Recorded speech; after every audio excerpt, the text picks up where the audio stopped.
Chester walked towards the city, still holding onto Kryptina in his arms.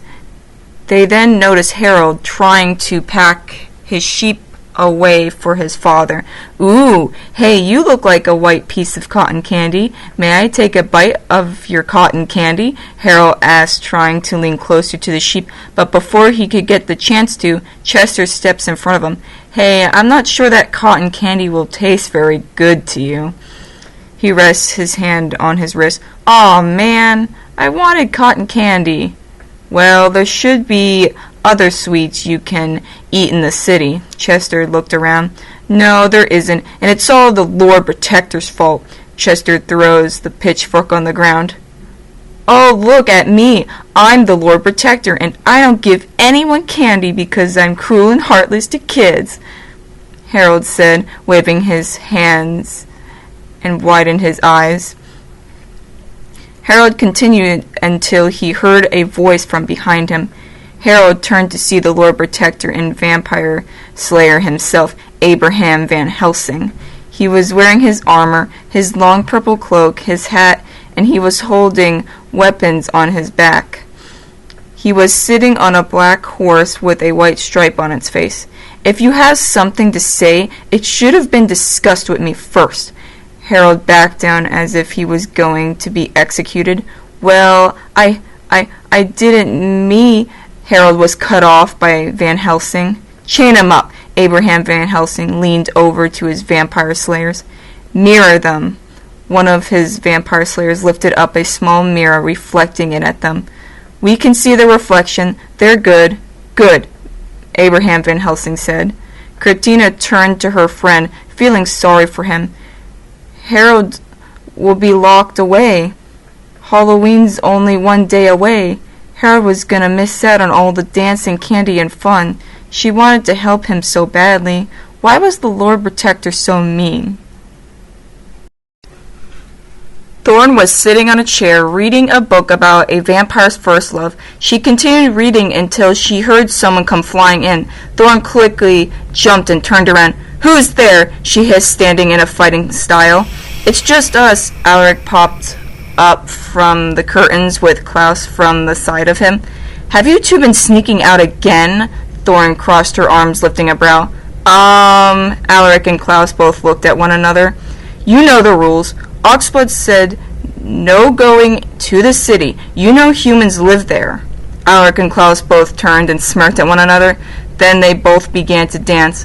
"Vampires play by vampire rules, all except at vampire schools." "Not this saying again." Thorn rolled her eyes with annoyance. "Okay, you know what? I won't bother to tell, but if Oxblood finds out, I know nothing." Thorn picks up her book and exits the library in the castle. "So, are you going out again?" Klaus asked as he was brushing his hair with a comb. "Of course, and what about you?" Alaric asked as he opened his hand. "Well, yes, but I gotta go take care of something," Klaus said, looking away, beginning to shake. "Well, would you look at the time?" Klaus looked at his watch. "Well, I gotta go. Bye." Klaus quickly transformed into a bat and flew out the window.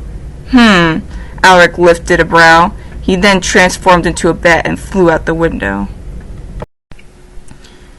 "Here she is." Chester slowly pushed Kryptina towards Lydia and another woman with short blonde hair. "She's only gonna be here to work at the library for a couple hours." "Kryptina? This is another woman, is Lydia's worker. Her name is Maddie." Chester looked at her.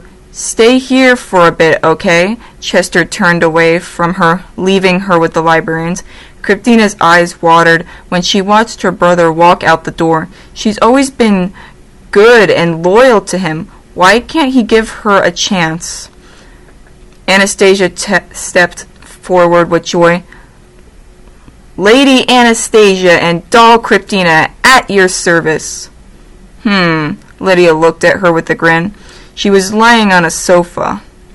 "Maybe you should choose a better name." Anastasia looked at Kryptina and looked at Lydia. Lady Kryptina and Doll Anastasia?" She began to feel nervous and began to smile, showing her teeth, hoping that the names would sound much more better. Lydia got up from the sofa. It sounds better that way, I guess. Kryptina was just about to help them out, but before she did, she suddenly heard a noise coming from the upstairs. Kryptina slowly headed up the stairs and into another room. She then noticed the room was very dark and gloomy looking.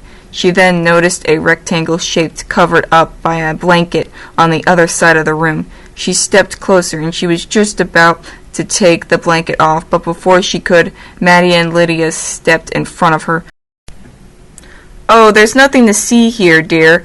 Come on, let's get back to work." Maddie pushed her out of the room. "Yeah, it's just a dark room," Lydia said, leading her away from the room. Kryptina looked back at the rectangle shape still sitting in the room. "Come along, this way, dear." Maddie rested her hand on her back and showed her a pile of books laying on the floor. "You can sort these books out while Lydia and I take care of the rest." "Thank you, Maddie." Lydia nodded her head and walked away. Lydia stepped into the room and she kneeled down to open a box that was filled with books. She took out the books and began to sort them out in order. As she was almost done, she suddenly heard a noise coming from the window. Just then Van Helsing walked by. "There's my favorite girl," he smiled, leaning towards her. Yes?" Lydia lifted a brow as she was holding a book. "You wouldn't believe what I just did." Van Helsing wrapped his arm around her with a smirk on his face. "No, wait.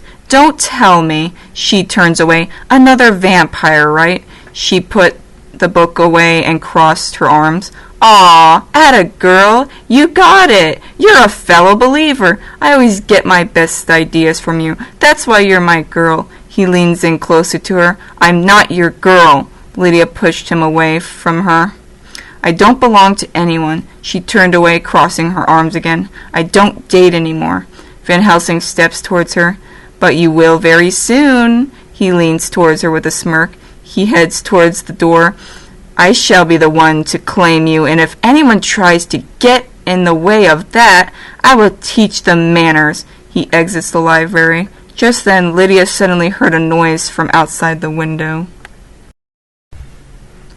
"Huh?" Lydia lifted a brow. She got up and she approached the window and slowly opened it. She looked to see a blonde-haired man dressed in a black robe. "Please, please let me in. I think I'm dying," the blonde-haired boy cried, slowly reaching his hand out to her. "Ah!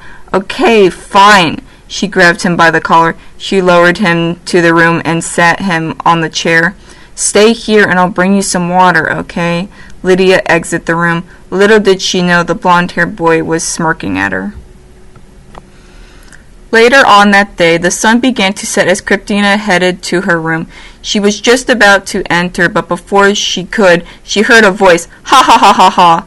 Are you a hunter or a librarian?" She turned to see a messy boy with a small group of 4 boys. Their clothing was torn with holes and covered with mud. Their ribs shone a bit. They looked as if they were fighting for their own food and haven't eaten in a month. Kryptina looked at them and then she rolled her eyes with annoyance and entered inside her house. The blonde-haired boy looked at the water, and as he sat his glass down, he slowly began to approach Lydia, who was relaxing on the sofa with a book on top of her head, covering her eyes. He was about to slowly lean into her, but before he could, she struck him with her fist. "How dare you!" Lydia cried, immediately getting up, making fists. "I took you in, and this is how you treat me? Oh, please forgive me, and allow me to introduce myself." He lifts a brow, smirking at her with a sparkle in his eye. "I am called Klaus Teratsam, but you can call me Pumpkinfield. I only come here to get to know you and woo you to your death." Klaus stepped behind her and opened his hands, waving magic on her shoulders and elbows. "So, may I please take you to a special place tomorrow night, my little mosquito?" He leans into her with a smirk. Lydia felt like she was stuck with a group of strange men. She slowly looked at him and turned to her books. "Well, I don't think so, you madman." She points at him with annoyance. "Now get out of my library now." She points towards the exit. "Okay, but I'll be back, my little thorn." Klaus slowly backs away. You are like a thorn that has stabbed me in my chest, but I refuse to pull you out, for that you are the only thorn of my eye. Klaus exits the library, and he slowly disappeared into the darkness.